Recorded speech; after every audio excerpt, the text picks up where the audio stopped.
जय गणेश भगवान, जय माँ लक्ष्मी मैया, राधे राधे। जय श्री कृष्ण भगवान, आप सबका कल्याण हो। वैशाख मास महात्म अध्याय 16वां। नमो नारायण। सुखदेव जी कहने लगे, भगवान के दर्शन के आनंद में मग्न हृदय वाले उस राजा ने तत्काल सिर झुकाकर आराम किया और बहुत देर तक आकुल नेत्रों से विश्वात्म देव जगदीश का दर्शन करता रहा। फिर चरण धोकर जल सिर पर धारण किया और बहु मूल्यवान आभूषण चंदनाद से पूजन करने लगा। धूप, दीप, फूल, माला, नैवेद्य और आत्मसमर्पण से विष्णु भगवान जी को प्रसन्न कर बोला, हे निर्गुण विश्वमूर्ते, आपके चराबिंद धन्य, ये चरण शरागत के पाप को दूर करने वाले हैं। तुम्हारे चराबिंद को धूल तृषा से व्याकुल अनेक योनियों में भ्रमण करता हूँ। न मैंने दान किया, न साधु सेवा की, न तुम्हारी कथा सुनी। उस अपराध से शत्रुओं ने मुझे अपराजित कर दिया, मेरा वैभव नष्ट हो गया। तब मैं वन में गया। मेरे अपने गुरुओं के स्मरण करते ही गुरु ने आकर मेरी दीन दशा पर दया कर दुख से छुड़ाने का उपाय बताया।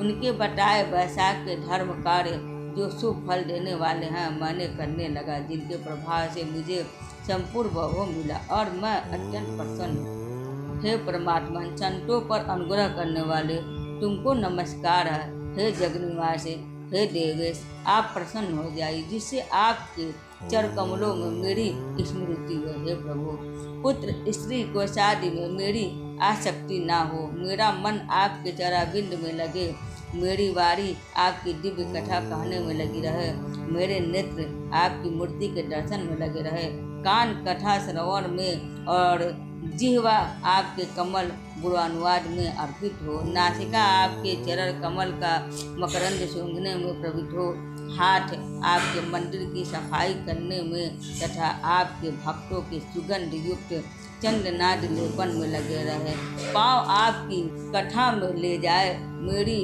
मूर्धा सदा आपकी वंदना में, कामना आपकी कथा में, बुद्धि आपके विचार में सदा लगी रहे, साधु संगत और आपकी श्रेष्ठ कथाओं के गान में मेरे दिन बीते। हे प्रभु, एक पल भी आपके प्रसंग बिना व्यतीत ना हो। हे विष्णु, मैं संपूर्ण राजपुत्र पौत्रादि किसी की भी इच्छा नहीं करता हूँ, मैं तो आपके चरण कमल की सेवा का इच्छुक हूँ। राजा की ऐसी स्थिति सुन भगवान प्रसन्न हो बोले, तुम पाप रहित निष्काम मेरे भक्तों में श्रेष्ठ हो।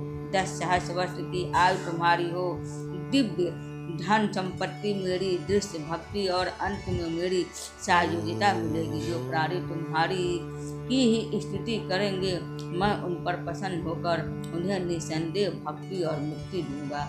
आज के दिन अक्षय तृतीया में स्नान दानादि करने, गौदान करने, बेल दान करने, पितृस्वरोज के निमित्त श्राद्ध करने से अच्छा फल प्राप्त होता है। मृत्यु, जरा, भय, पाप सब नष्ट हो जाते हैं। मैं वैशाख तो धर्मों से प्रसन्न होता हूँ, जिनके करने से तप अव्यय पद प्राप्त होता है।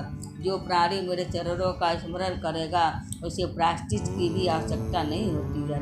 तुम गुरु के उपदेश से वन में आ वैशाख के धर्मों में तत्पर हुए और जगत के नाथ भगवान की आराधना से तुम्हें सब वस्तु प्राप्त हो गई। इस धर्म से प्रसन्न हो मैंने तुम्हें दर्शन दिया। अब तुम देवताओं के लिए भी दुर्लभ इच्छित भोगों को भोगो। देवादिदेव जनार्दन राजा को ऐसा वर दे वहीं अंतर्धान हो गए। तब वह राजा अत्यंत प्रसन्न हुआ। तदंतर गुरु महात्माओं का सत्संग कर नित्य प्रति ज्ञान प्राप्त करने लगा और वासुदेव भगवान के अतिरिक्त किसी को नहीं मानता था। वैशाखोत्सव धर्मों को बराबर करने से पुत्र पौत्रादि की वृद्धि हुई और संपूर्ण मनोरथ को भोग अंत में चक्रपाणी विष्णु भगवान जी की सायुज्यता को प्राप्त हुआ।